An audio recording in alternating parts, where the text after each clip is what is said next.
Today we're going to talk about 10 nouns that are commonly confused in the English language.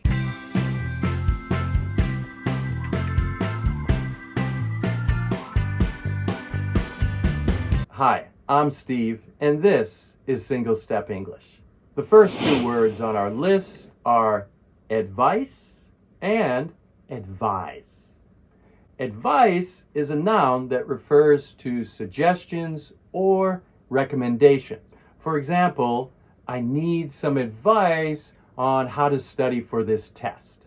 Advise is a verb that means to offer suggestions or recommendations.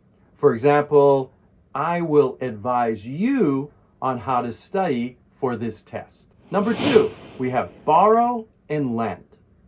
Borrow is a verb that means to take something temporarily from someone with the intention of returning it. For example, can I borrow your pen? Lend is a verb that means to give something temporarily to someone with the expectation that it will be returned. For example, can you lend me your pen? Number three, we have affect and affect.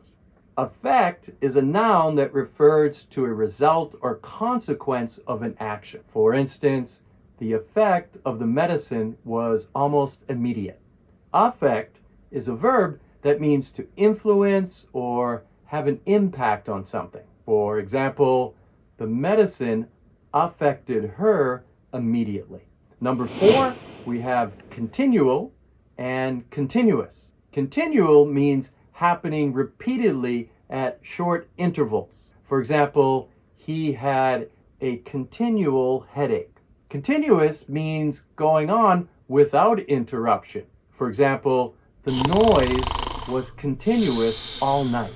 It never stopped. Number five, we have emigrate and immigrate. Emigrate is a verb that means to leave one's country to settle in another country. For example, he decided to emigrate to Canada. Immigrate is a verb that means to come to live to a new country. For example, he immigrated to Canada. Those two are often very confusing. Number six, we have few and a few.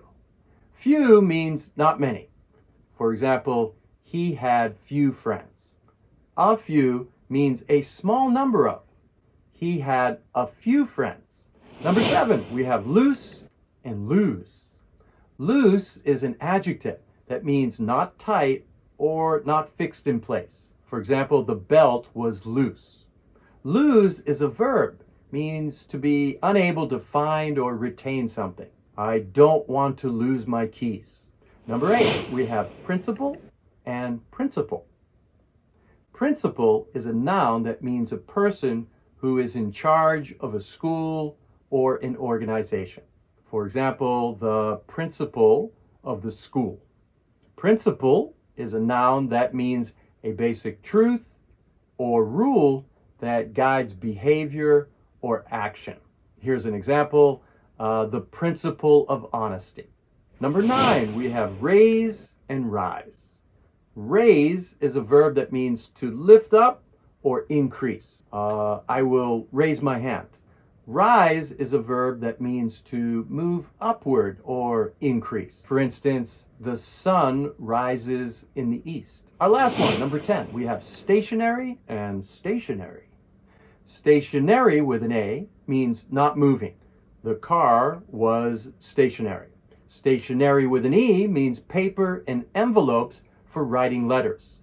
Example, I need to buy some stationery.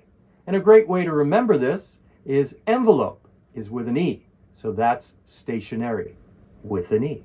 I hope this helped explain these confusing nouns, and you'll be able to use them and sound much more natural speaking and writing in English. Remember, practice makes perfect.